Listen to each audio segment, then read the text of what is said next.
महाराष्ट्र के चुनाव में सबसे ज्यादा चर्चा मुंबई की राजनीति को लेकर गर्म है। वजह यह है कि मुंबई में ही सभी चारों बड़ी राजनीतिक पार्टियां अपनी सियासी जमीन पर अपने अपने दांव चल रही हैं। मुंबई में एक बड़ा मुद्दा उत्तर भारतीय वोट बैंक का है। मुंबई की 18 सीटों की किस्मत तय करने वाले इस वोट बैंक को लेकर कैसे चल रही है राजनीति, देखिए।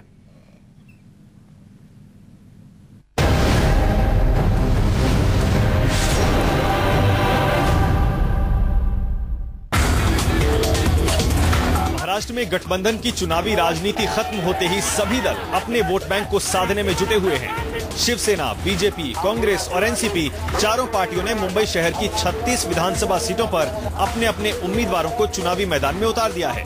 इन सब के बीच अब उत्तर भारतीय वोट बैंक को लेकर कड़ा मुकाबला चल रहा है, क्योंकि मुंबई के 80 लाख से ज्यादा मतदाताओं में से तकरीबन 25 लाख उत्तर भारतीय हैं।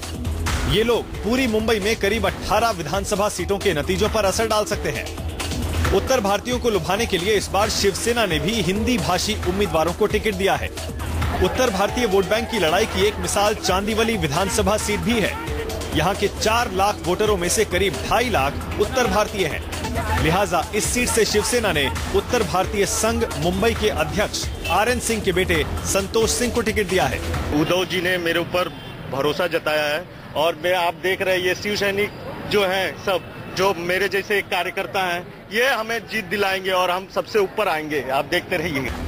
संतोष सिंह के मुकाबले उत्तर भारतीय वोट को अपने पाले में करने के लिए बीजेपी ने 2 बार नगर सेवक रह चुके सीताराम तिवारी को टिकट दिया है।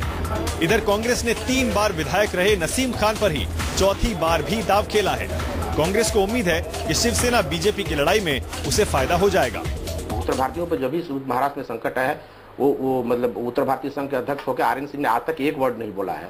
वो कहीं समाज में दिखे नहीं। तो अचानक आप 4 दिन में किसी को मैदान में उतार करके किसी को समाज पर टिकट लेने चाहेंगे, तो समाज इतना बेवकूफ नहीं है। समाज समझता है और जानता है कि कौन किसके साथ खड़ा रहने वाला व्यक्ति। नसीम खान 15 साल से वहाँ नेतृत्व कर चुके हैं और आपको नसीम खान का चरित्र आप देखेंगे तो जब भी उत्तर भारतीयों पर हमले हुए हैं महाराष्ट्र में, चाहे शिवसेना हो चाहे मनसे हो, वो हमेशा सरकार में रहकर नसीम खान ने उनका पुरजोर विरोध किया है। बीजेपी शिवसेना की लड़ाई वाली तस्वीर में कांग्रेस की जीत की उम्मीद इसलिए भी नजर आती है क्योंकि इलाके की जनता का मानना है कि शिवसेना उत्तर भारतीयों का हित नहीं कर सकती और बीजेपी का उम्मीदवार जनता के बीच का नहीं है। चला आपको कोई स्थान ही नहीं मिला, बाहर से आया हुआ व्यक्ति और उसने अभी प्रवेश किया शिवसेना में और उसको आपने टिकट दे दिया। और भारतीय जनता पार्टी के उम्मीदवारों के बारे में तो मुझे कुछ बोलना ही नहीं है कि पिछले 2012 के इलेक्शन में उनकी क्या हालत हुई, वो आप रिजल्ट देख लीजिए। मैं आपको बताना चाहता हूँ कि यहाँ से चांदीवली विधानसभा से कांग्रेस का ही उम्मीदवार भारी से भारी मतों से विजयी होगा। मुंबई में चांदीवली ही नहीं 17 और ऐसी विधानसभा सीटें हैं जहां हर सीट पर मतदाताओं की औसतन संख्या करीब 3.25 लाख है। इन सीटों पर करीब 56,000 वोटर उत्तर भारतीय हैं। हालांकि इनमें हिंदू और मुस्लिम दोनों ही वोटर हैं। अब देखना ये होगा कि ये उत्तर भारतीय वोट 15 अक्टूबर को किस पार्टी के पाले में जाता है। अविनाश पांडे, मुंबई, News 24।